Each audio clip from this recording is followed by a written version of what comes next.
이끌려 애굽에 내려가매 바로의 신하 친위대장 애굽 사람 보디발이 그를 그리로 데려간 이스마엘 사람의 손에서 요셉을 사니라. 여호와께서 요셉과 함께 하심으로 그가 형통한 자가 되어 그의 주인 애굽 사람의 집에 있으니 그의 주인이 여호와께서 그와 함께 하심을 보며 또 여호와께서 그의 범사에 형통하게 하심을 보았더라. 요셉이 그의 주인에게 은혜를 입어 섬기매 그가 요셉을 가정총무로 삼고 자기 소유를 다 그의 손에 위탁하니 그가 요셉에게 자기 집과 그의 모든 소유물을 주관하게 한 때부터 여호와께서 요셉을 위하여 그 애굽 사람의 집에 복을 내리심으로 여호와의 복이 그의 집과 밭에 있는 모든 소유에 미친지라. 주인이 그의 소유를 다 요셉의 손에 위탁하고 자기가 먹는 음식 외에는 간섭하지 아니하였더라. 요셉은 용모가 빼어나고 아름다웠더라. 아멘. 이것은 주님의 말씀입니다. 이제 본격적인 주의 요셉의 고난이 시작됩니다. 요셉은 형들로부터 미움을 받아 애굽의 노예로 팔려갔습니다. 그렇게 되기 전까지는 12아들 중에 아버지로부터 가장 많은 사랑을 받고 꿈을 꾸며 희망에 부푼 아들이었습니다. 그는 아버지 집에서 왕자처럼 살았던 아들이었습니다. 그런데 갑자기 하루아침에 노예로 팔려가서 남의 집의 종이 되었으니 그가 받은 충격이 얼마나 컸겠습니까? 환경과 신분의 급격한 변화는 당사자들에게 큰 충격을 줍니다. 주인이었던 이가 하루아침에 종이 되는 변화를 겪고 나면 그 충격을 받을 수밖에 없었습니다. 그런 일을 맞이하면 어떤 경우에는 그 충격으로 인하여 쓰러지기도 하고 전신마비가 되기도 하며 불면증에 시달리기도 하고 정신병에 걸리기도 하는 등 폐인이 되는 사람이 있습니다. 그러나 하나님의 사람은 이러한 신분과 환경의 변화에 쓰러지지 않고 더 강건해질 줄로 저는 믿습니다. 1절을 보십시오. 1절에는 요셉이 이끌려 애굽에 내려가매 바로의 신하 친위대장 애굽 사람 보디발이 그를 그리로 데려간 이스마엘 사람의 손에서 요셉을 사니라 라고 기록하고 있습니다. 지금 요셉을 도와줄 사람은 아무도 없습니다. 주변에서 도와줄 사람 하나도 없습니다. 그의 미래는 완전히 닫혀버렸습니다.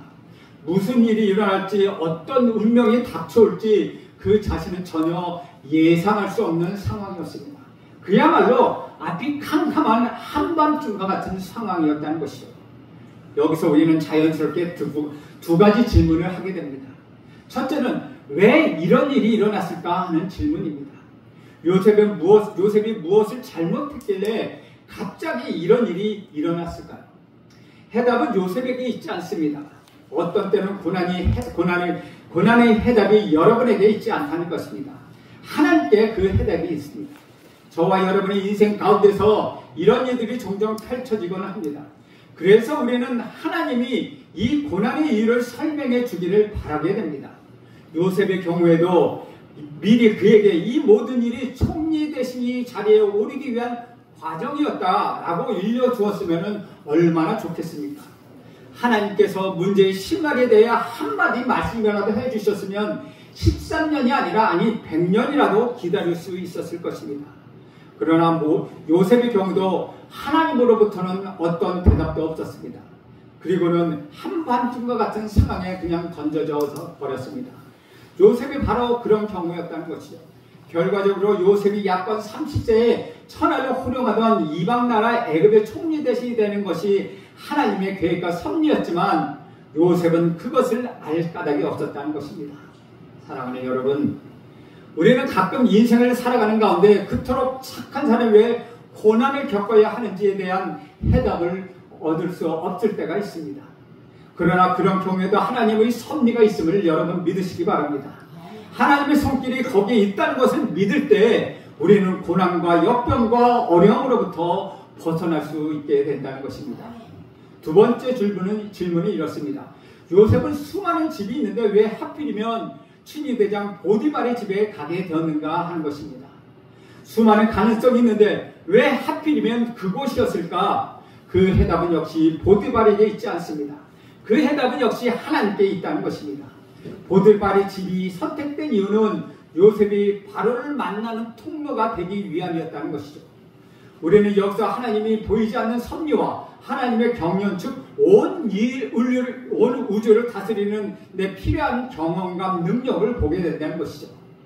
물론 우리 삶에는 기계적인 예정론은 없습니다. 모든 섭리와 예정은 그리스도 안에 있다는 것입니다. 여러분이 지나온 모든 과거의 해답은 한 가지입니다.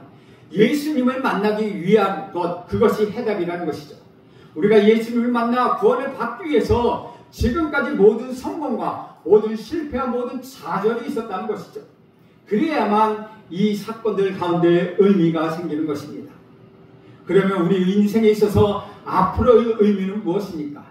예수를 위해서 이것이 역시 그 해답이라는 것이죠. 우리는 앞으로 얼마나 더 살아갈지 알 수가 없습니다. 결혼을 하거나 아기를 낳거나 등등 어떤 상황의 미래에 펼쳐질지 아무도 모르고 얼마나 더 살아야 될지 어디가 어떻게 아파서 죽을지도 모르는 우리의 앞날은 아무도 모른다는 것이죠. 그러나 분명한 것이 있습니다. 그것은 예수를 위해서 있다는 것입니다. 예수를 만나기 위하여 여러분의 과거가 있고 예수를 만나기 위하여 여러분의 미래가 있다는 것입니다. 그렇게 생각하면 여러분의 인생은 무척이나 흥분되고 재미있고 가치 있는 것이 될 것입니다. 사랑하는 여러분, 혹시 전도지 4영리의 제후 1원리를 알고 계십니까? 이 1원리는 하나님은 당신을 사랑하시며 당신의 생애에 위대하고 놀라운 계획을 가지고 계십니다. 이것은 창세기부터 계시록까지 이르는 성경 전체의 요약을 담고 있습니다. 하나님은 여러분을 사랑하시고 여러분을 향하여 어떤 계획을 가지고 계십니다. 요한복음 3장 16절에 보면 하나님이 이 세상을 이처럼 사랑하사 독생자를 주셨으니 이는 저를 믿는 자마다 멸망치 않고 영생을 얻게 하려 하심이라는 말씀에서 우리는 이 사실을 알 수 있습니다. 2절 말씀을 보면 이렇게 기록합니다. 여호와께서 요셉과 함께 하심으로 그가 형통한 자가 되어 그의 주인 애굽 사람의 집에 있으니, 성경은 요셉의 생애에 대하여 여호와께서 요셉과 함께 하심으로라고 표현하고 있습니다. 그런데 지금 요셉의 형편은 어떻습니까?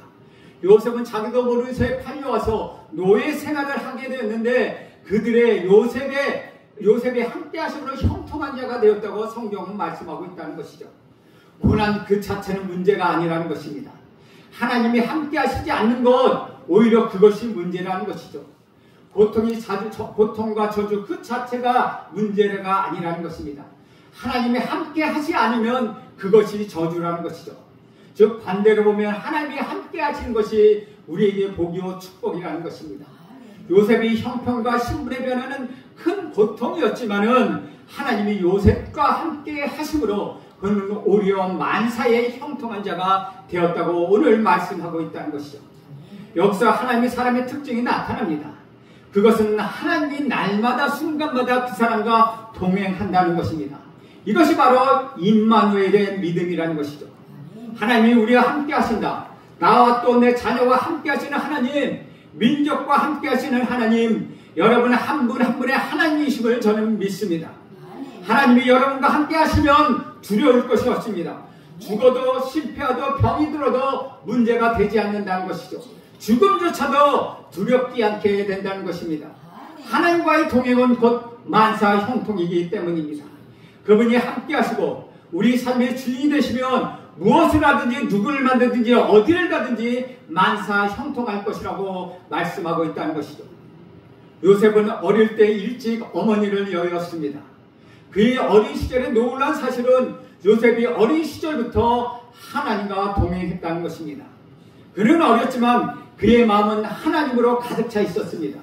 가장 위대한 사랑은 하나님을 생각하는 것입니다. 그는 하나님을 생각했기 때문에 정직한 성품을 가질 수가 있었습니다. 그리고 정직한 성품을 가지고 있었기 때문에 요셉은 순결한 삶을 살 수 있었습니다. 그리고 순종하는 삶을 또한 살 수 있게 되었습니다. 여호와께서 요셉과 함께 하심으로 라는 말씀은 요셉의 입장에서 본다면 요셉이 하나님을 잊은 적이 없다는 의미가 된다는 것이죠. 하나님이 우리와 함께 하신다면 모든 것이 하나님의 책임이라고만 생각하게 됩니다. 그 반대의 입장, 즉 우리가 하나님과 함께 한다고 생각하면 우리가 하나님을 잊지 않았다는 말이 된다는 것이죠. 요셉이 한순간도 하나님을 잊어버린 적이 없다는 것입니다. 그렇다면 하나님은 한순간도 요셉과 떨어져 있지 않았다는 말이 된다는 것이죠. 주 안에서 사랑하는 여러분 지금 무슨 생각을 하고 계십니까? 아마도 교회에 들어서는 순간부터 하나님을 생각했겠습니다. 비록 고통이 있고 고민이 있을지라도 적어도 여러분의 마음속에는 하나님이 계시다는 것이죠. 하루를 하나님과 동행하는 것으로 여러분 시작하는 것입니다. 오늘 하루도 계속해서 하나님과 동행하시기를, 아니 이 한 주간을 계속 하나님과 동행하시기를 저는 간절히 바랍니다. 마음속에 끊임없이 하나님을 생각하시길 바랍니다. 하나님을 생각하는 것이 하나님과 동행하는 것입니다. 하나님과 동행하는 삶의 결과는 만사형통이라고 이야기합니다. 모든 것이 협력하여 선을 이루는 것입니다. 무슨 일을 만나든지 만사형통할 것입니다. 여기서 무슨 일이란 감옥에 들어가는 일일 수도 있고 병이 드는 일일 수도 있고 죽음 앞에 서 있는 일일 수도 있다는 것입니다.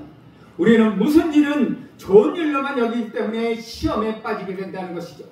그렇게 열심히 기도하고 헌신했는데 결과가 엉망이라고 생각하는 것입니다. 왜냐하면 우리의 관심은 돈을 버는 일, 성공하는 일, 그 일에만 있기 때문이라는 것입니다. 그러나 사도 바울은 어떤 경우에도 자족하기를 배웠다고 말씀하십니다. 감옥에 있든지 자유하든지 죽든지 살든지 상관없이 나의 마음속에 하나님이 가득한 것만이 만사형통이라는 것이죠. 그럴 때 우리는 고난을 이겨낼 힘을 갖게 됩니다. 죽음이 와도 두렵지 않게 된다는 것입니다. 사랑하는 여러분, 만사형통이란 고난이 사라지는 것이 아닙니다. 고난을 뚫고 이겨나갈 수 있는 힘이 있다는 것입니다. 요셉이 보디발의 집에 노예로 팔려갔지만 하나님께서 함께 하시고 그 믿음이 어떤 환경에서도 만사형통했기 때문에 그는 노예의 신분을 가지고도 주인처럼 살았다는 놀라운 사실을 우리는 보게 된다는 것이죠. 요셉은 주인처럼 떳떳했습니다. 그의 얼굴에는 비굴함이 전혀 없었습니다. 하나님을 믿으면 환경의 주인이 된다는 것이죠. 만사는 믿음을 가진 사람을 중심으로 움직인다는 것입니다. 세상은 돈이 있고 권력을 가진 사람은 중심으로 움직이지 않는다는 것이죠. 세상은 믿음을 가진 사람을 중심으로 그 세상이 움직이는 것을 하나님 말씀하고 있다는 것입니다. 3절 말씀해 보면 그의 주인이 여호와께서 그와 함께 하심을 보며 또 여호와께서 그의 범사에 형통하게 하심을 보았더라 라고 기록하고 있습니다. 요셉의 주인이 요셉의 삶 속에서 하나님을 발견했다는 것이죠. 세상 모든 사람들과 여러분의 가족이 여러분의 삶 속에서 하나님을 발견하게 되기를 간절히 바랍니다. 교회라고 모두 하나님이 계신 것은 아닙니다. 어떤 교회를 볼 때 하나님이 이곳에 살아계신다는 걸 느끼는 곳, 그것이 참 교회라는 것입니다. 우리가 어려운 이들을 돕고 서로 용서하고 살아갈 때 사람들은 하나님을 느낄 수 있습니다. 이기적일 때, 서로 싸울 때, 이럴 때는 하나님을 전혀 느낄 수 없다는 것이죠. 포기하고 순종하고 남이 하지 못하는 일을 할 때, 초자연적인 일을 자기를 포기하며 할 때 하나님이 계시다는 것, 세상 사람들이 알게 된다는 것입니다. 저는 여러분에게도 요셉처럼 두려움이 없어지기를 간절히 바랍니다. 그 결과에 상관없이 어떤 경우에도 여러분 당당하게 살아가기를 간절히 바랍니다. 요셉은 당당하면서도 겸손했을 것이라고 저는 생각합니다. 어떤 사람은 당당하지만 교만합니다. 요셉은 남에게 상처를 주지 않았을 것입니다. 겸손한 사람은 남에게 상처를 주지 않습니다. 그런데 교만한 사람은 옳은 말을 하고도 상처를 주게 된다는 것이죠. 겸손한 사람은 다른 이들을 위로합니다. 요셉에게는 다른 사람에게 상처를 주지 않고 남을 지배하려 들지 않는 겸손함이 있었다는 것이죠. 요셉은 17살 어린 나이였지만 무슨 일을 해도 지혜롭게 일을 했을 것입니다. 일을 처리하는 능력이 있는 것은 지혜가 있다라고 말합니다. 지혜 있는 사람은 일의 전후의 상황을 파악하는 간단하고 능률적으로 일을 쉽게 처리합니다. 그런데 일을 못하는 사람은 일을 더욱더 복잡하게 처리합니다. 핵심을 파악하느냐 못하느냐의 차이를 보인다는 것이죠. 그런데 요셉은 능력이 있는 사람이었습니다. 여러분의 일에 지혜로운 사람이 되기를 또한 간절히 소원합니다. 사랑하는 여러분, 어떤 사람이 이런 일을 사랑할 수가 있겠습니까? 요셉은 어떻게 겸손하고 지혜롭고 밝은 어디를 가진 사람이 될 수 있겠습니까? 저와 여러분도 구원받은 자로서 밝은 자산이 필요하다는 것이죠.